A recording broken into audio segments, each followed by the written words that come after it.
வணக்கம் லங்காபூ உடகுறவர்களே மற்றும் ஒரு காணொலி ஊடாக உங்களை சந்திப்பதிலே நாங்கள் மகிழ்வடைகிறோம். இந்த மிக முக்கியமான அதிதி இவர் ஒரு சமயம் சார்ந்த ஆளுமை, அதே போல சமூகம் சார்ந்த ஆளுமையாக இருக்கிறார்.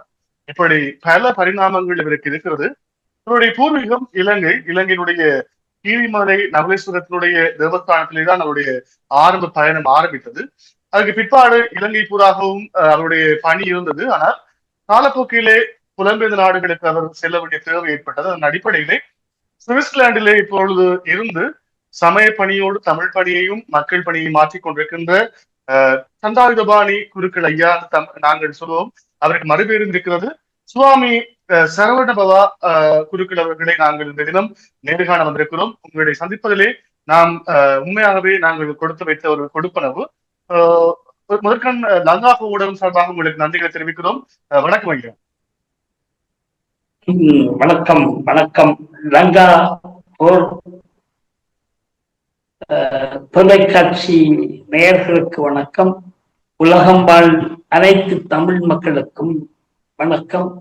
குறிப்பாக சுவிட்சர்லாந்து தமிழ் மக்களுக்கும் எனது அன்பார்ந்த வணக்கம். நிறைய கேள்விகளுடன் நான் கேட்டிருக்கிறது. முதலிலே நாங்கள் இலங்கையிலே நீங்கள் பூர்வீகமாக இருந்து சுவிட்சர்லாந்துக்கு புலம்பெயர்ந்து ஒரு தமிழனாக மாறி இருக்கிறீர்கள். நீங்கள் பல அமைதிக்கான நடவடிக்கைகளிலே ஈடுபட்டிருக்கிறீர்கள். அமைதி உலக நாடுகளிலே அமைதியில வேண்டும் என்ற விடயத்துக்காக எல்லாம் போராடி இருக்கிறீர்கள் என்ற விடயம் தெரிய வந்திருக்கிறது. 196 நாடுகளிலே அமைதிக்கான ஒரு அங்கத்துவராக நீங்கள் ஈடுபட்டிருக்கிறீர்கள். உண்மையிலே பெருமிக்க தருணம். நாங்கள் சில விடயங்களை உங்களோட கேள்விகளாக கேட்க இருக்கிறோம். இந்த கேள்விகள் பார்க்கின்ற பார்வையாளர்களுக்கு உண்மையிலே பல நன்மைகளை பயக்கிருந்த கேள்விகளாக அமைப்பது எங்களுடைய அதன் அடிப்படையில நாங்கள் முதலாவது கேள்வி, உங்களை பற்றி ஒரு சிறிய அறிமுகம். நீங்கள் ஆர்வகாரம் பூர்வீகம் வந்து அதே போல சுவிட்சர்லாந்துக்கு செல்ல வேண்டிய தேவை ஏற்பட்டது. அதற்கு பின்னாலான காலப்பகுதி எப்படி உங்களுக்கு அமைந்தது? இந்த விடயங்களை பற்றி சுருக்கமாக சில நீண்டதொரு விரிவு இல்லாமல் சுருக்கமாக எங்களுக்கு பட்டு தர முடியுமா? நான் புலம்பர் தமிழனாக இப்பொழுது வாழ்ந்து கொண்டிருக்கிறேன். எங்களுடைய குறிப்பாக ஈழத்தமிழர்களுடைய அதிர்ஷ்டவசம் குலத்தினர் வாழ்வு களத்தினர் வாழ்வு என்கின்ற அடிப்படையில் இப்பொழுது இரண்டுபட்டு போய்கொண்டிருக்கின்றது. எல்லோரை போலவும் நாட்டில் நடைபெற்ற இன கலவரத்தின் அடிப்படையில், இன அழிப்பின் அடிப்படையில் நடைபெற்ற யுத்தத்தில் நானும் ஒரு அகதியாக புலம்பெயர்ந்து வாழ வேண்டிய ஒரு சூழல். இந்த சுவிட்சர்லாந்து நாட்டிற்கு வருவதற்கு முன்பாக நான் ஒரு தொழிற்சாலையில் வர்த்தக முகாமைத்துவ பணியிலே ஈடுபட்டிருந்தேன். இலங்கையிலே ஒரு தொழிற்சங்கவாதியாக இருந்தேன். தெரிந்தோ தெரியாமலோ புலம்பெயர் வாழ்விலே வருகின்ற போது இங்கு எங்களுடைய மக்களுக்கு தங்களுடைய நித்தியமாக, அதாவது இந்நாளும் வாழும் காலத்தில் சமய ஏற்பாடுகளோடு வாழ்ந்தவர்கள் ஒன்றுமே இல்லாமல் ஒரு கத்தோலிக்க நாடான இந்த நாட்டிலே வாழ்ந்து வந்தார்கள். அவர்களுக்கான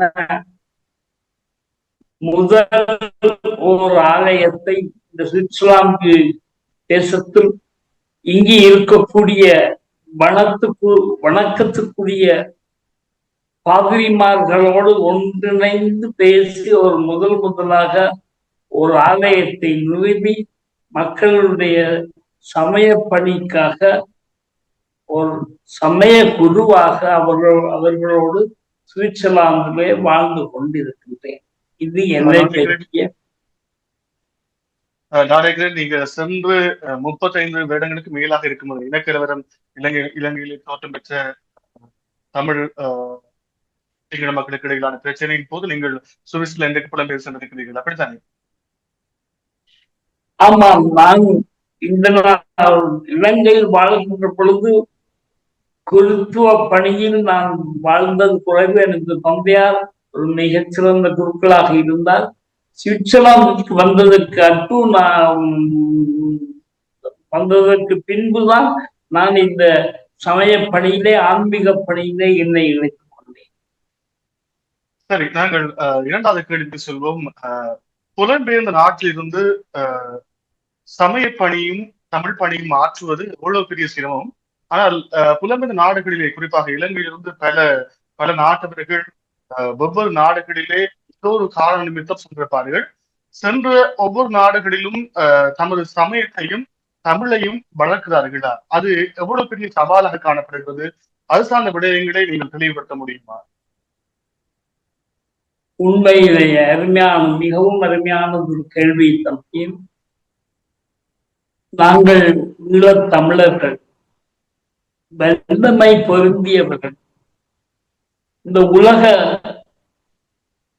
நாடுகளிலே இருக்கக்கூடிய அத்தனை மானுடத்திலும் ஈழத்தமிழர்களாகிய நாங்கள் மிக குறுகிய காலம் 35-40 வருடத்திற்குள் ஒரு போராட்டத்தினை வடிவமைத்து அதன் மூலம் சர்வதேசத்திற்கு நாங்கள் யார், எங்களுடைய தேவை என்ன, நாங்கள் எந்த வகைப்பட்ட ஒரு சமூகம் என்பதை இந்த சர்வதேசத்துக்கு தெரியப்படுத்தி எங்களுடைய போராட்டமானது எத்தனையோ எத்தனையோ எத்தனையோ பிரச்சனைக்கு மத்தியிலே இன்று சர்வதேசத்தின் அளவுக்கு வந்து நிற்கின்றது.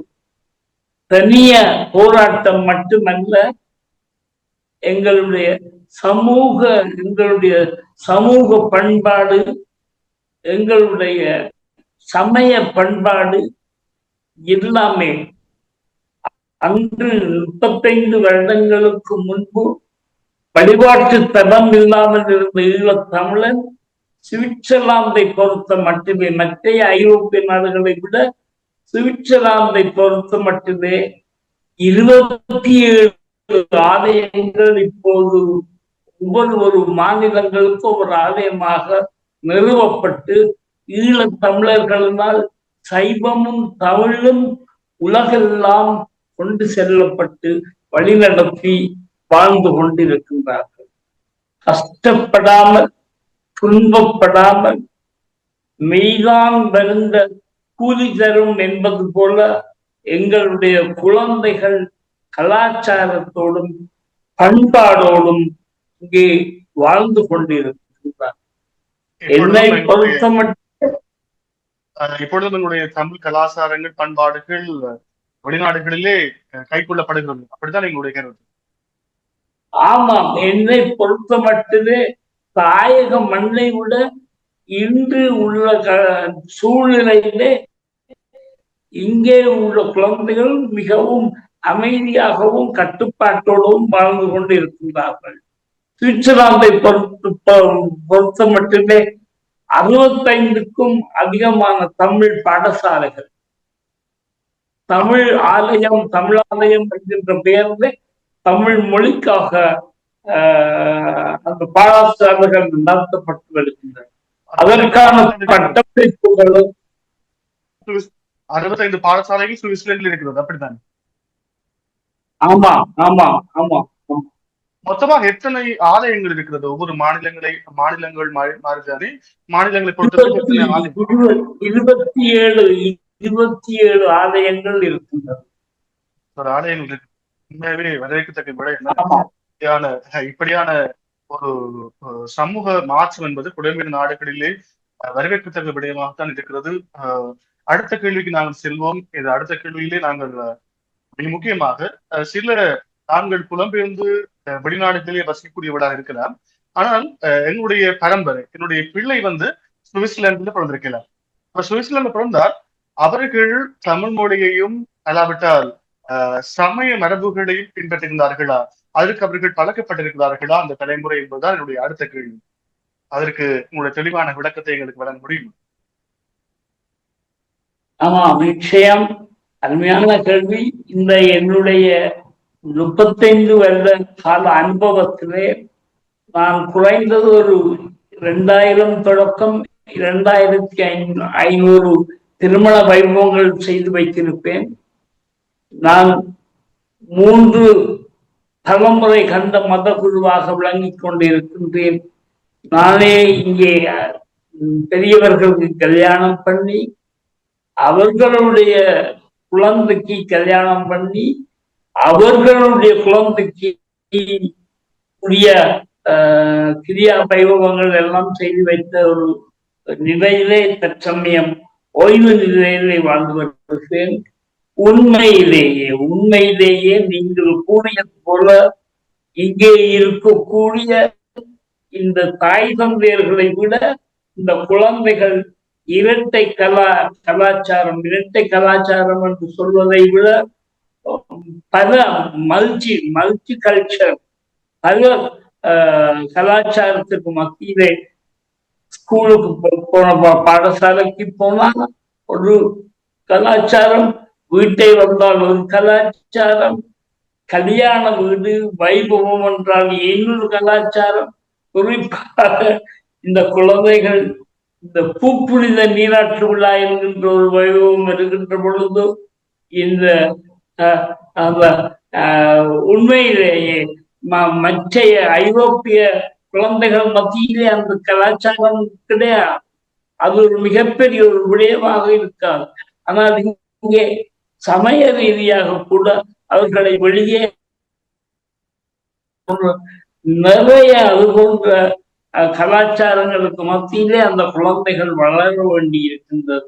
இதை விட ஒரு மனோரீதியான அழுத்தம் எங்களுடைய பெற்றோர்கள், இங்கே வாழக்கூடிய பெற்றோர்கள் தாயகத்தில் வாழ்வது போல, தாயகத்தினுடைய கலாச்சார மத்தியிலே வாழ்வது போல இந்த குழந்தைகளுக்கு ஒரு அழுத்தம். டான்ஸ் படி ஒவ்வொரு கல்வி, டாக்டருக்கு படி, இன்ஜினியருக்கு படி, இப்படி கல்வி என்ற ரீதியிலே அந்த குழந்தைகளுக்கு அழுத்தி மிகப்பெரிய ஒரு துன்பகரமான சூழ்நிலை என்றுதான் சொல்ல வேண்டும். அந்த மனோநிலைக்கு, ஐரோப்பிய மனோநிலைக்கு அவர்கள் இன்னமும் மாற வேண்டும். இது போன்ற மேலும் பல முக்கிய சுவாரஸ்யமான செய்திகளை அறிந்து கொள்ள லங்காஃபோ யூடியூப் சேனலை சப்ஸ்கிரைப் பண்ணுங்கள்.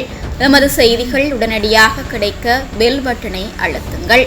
அத்தோடு எமது செய்திகளை மற்றவர்களும் பார்வையிட ஷேர் செய்யுங்கள். நன்றி.